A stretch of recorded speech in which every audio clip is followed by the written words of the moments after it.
Good day to everyone. So today we're going to discuss another topic under purposive communication, specifically on the general title, evaluating messages and or images. So actually we have 5 subtopics under this one, and what we're going to discuss for this session is the first one, entitled Linguistic Landscapes. Okay, so first,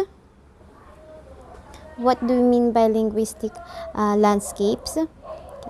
Those signs that will help us in familiarizing ourselves in the surrounding and may signal us about a familiar thing that make us identify our location and other related things. Okay, the things that we can actually see that do not necessarily need words to express a thought is called linguistic landscape.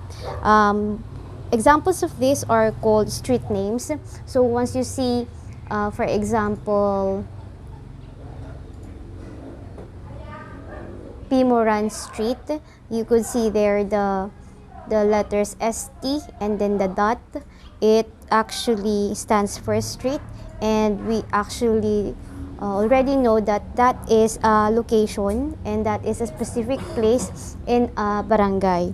So those linguistic landscape signals us of different things, okay, that we don't need any words for us to know the meaning or its initial definition, but it's already there.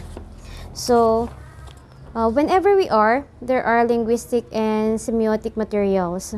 This may come in the form of billboards, signage, street names, traffic regulations, or graffiti. So these materials go unnoticed most of the time. We have advertisements, flyers, and written notices. They are part of our everyday life. Okay. Tweets also could be could serve as this one, and they are prevalent online. Okay. So linguists consider signs to express symbolic meaning and messages. Usually to make things easier when it comes to writing, because most of the time they are very short, but we already know the meaning. So it is both a language and a medium of communication on its own. So it's a form of language too. Here, researchers tend to analyze the purpose of the author or writer, how these signs and symbols are produced, and to whom they are directed to. So those things that we could see as linguistic landscape depends on the reader, depends on how it will be interpreted by a specific reader. So in some cases, signs can usually be identified on the basis of the form of the signage or symbol. So additionally, official signs are produced with a top-down discourse, while signs produced by an individual or a group but not officially recognized has bottom-up discourse. So what do we mean by top-down discourse? Top-down discourse is actually a kind of linguistic landscape that is made for public, like a very general symbol or image that is meant to be understood by the public, by any kind of reader. While for bottom-up discourse, that is made specifically for a certain kind of reader, and then from that reader, okay, he will be the one responsible on how he or she is going to relate it on his or her own context.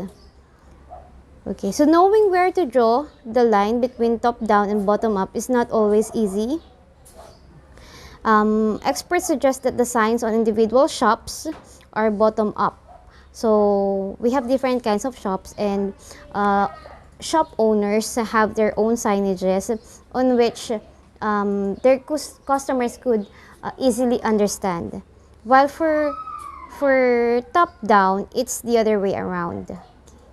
It's meant to be understood by everyone. So there are also experts saying that they argue that the distinction between top-down and bottom-up signage practices is untenable in an era in which public-private partnerships are the main vehicle of urban revitalization initiatives in urban centers in many parts of the world, and when government policies constrain private sector signage practices.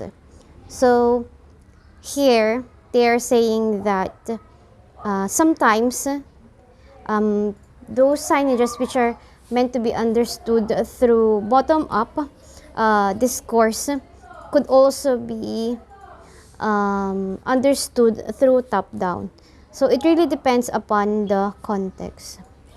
So moreover, Mooney and Evans said, if the distinction is thought of as a continuum whose orientation points may shift in different contexts, it is helpful in understanding how signs are constructed and consumed.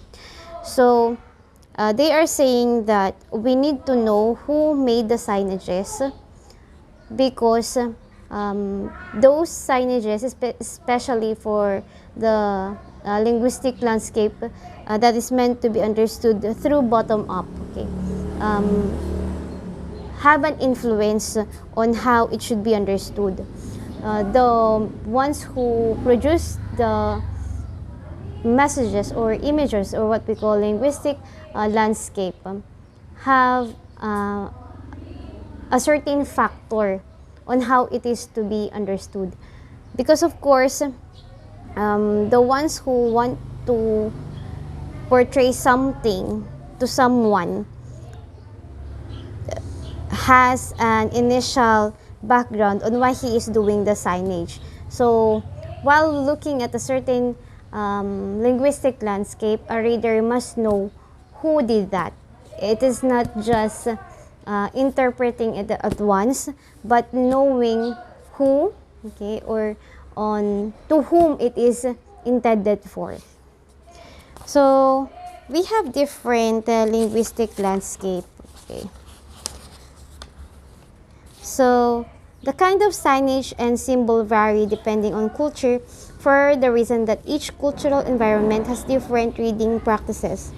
Some languages are written from left to right, top to bottom, or the semantics, context and structure of language is different from one another.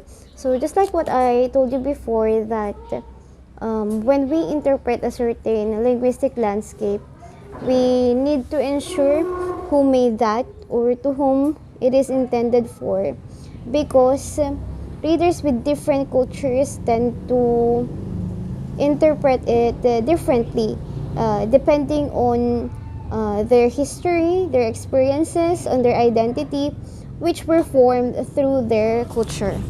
So that's what linguistic landscapes is all about. It's more on the things that we could see, short messages, more of symbols, images in which we do not need a lot of words in order for us to define or understand something. It's the beauty of language, in which we say that language is not just confined in words, but in symbols and images as well, for as long as it gives us messages. Thank you for listening.